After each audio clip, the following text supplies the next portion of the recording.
So alcoholism is considered to be a disease. This is going to be one of the terms you're going to write down in your notes as well. It's one of the few diseases that you kind of get blamed for having. Most people, if you develop some kind of a cancer, they're not going to say this is all your fault. Alcoholism, people treat a little bit differently, right? Because you are the one that decided to put the alcohol in your body in the first place. Um, it's a disease in which a person has a physical and psychological dependency, is what it should say, on alcohol. So an alcoholic is an addict, right, who is dependent on alcohol. And whether or not you could become an alcoholic has a lot to do with like the way that your genes that you have no choice over, just whatever you're born with, as well as other just environmental factors. If you're growing up in an area where people are drinking all the time, you're just more likely to become a drinker as well. Some people go in the other direction. Some people are like, I saw what it did to my family, I'm never going to do that. And other people, it's really hard to stay away. Some people have just a knack for, they can drink and then they don't need to keep doing so.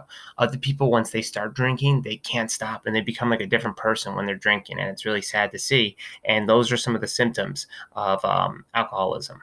So if you have a high tolerance for alcohol, it's not a great sign. If you're ever having memory loss, I mean, this is one of the most dangerous things.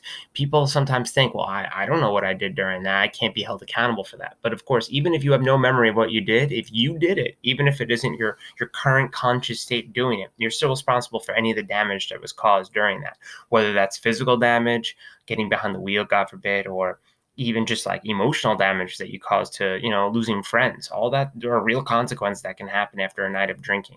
So if you can't control, if you cannot limit yourself, if you say I'm going to have, 4 drinks over the course of the night and you wind up having 7, it's not a great sign if you can't stop yourself.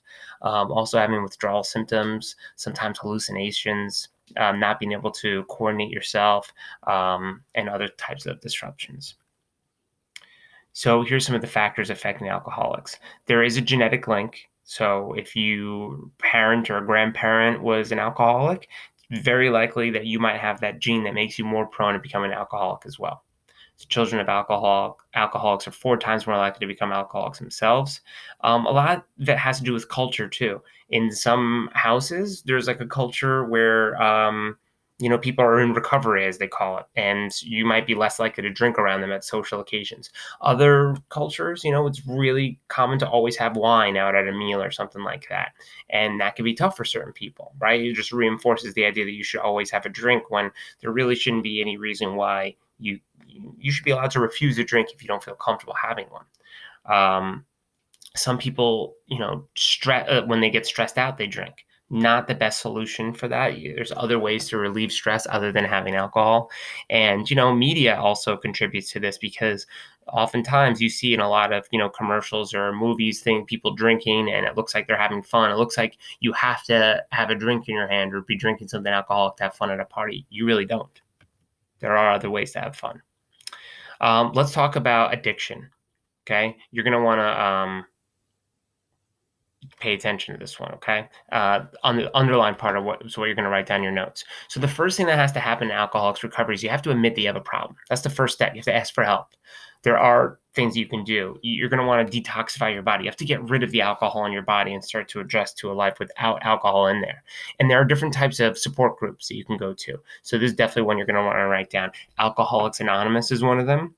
So that's where you would go in and you would say, hi, my name is so-and-so. I'm an alcoholic. You talk about your issues with other people who have the same things. Everything is kept confidential. You don't repeat those stories outside of that. And it's a way to kind of de-stress and, cope with the disease that you have. There's also Al-Anon, which is similar to that, but it's like the families of people. So people can go there and talk about how other people's drinking has affected them. There's counseling, medication, other self kind of management techniques, but these support groups are some of the best ones that you can do. And detoxifying involves removing all the alcohol from a person's body.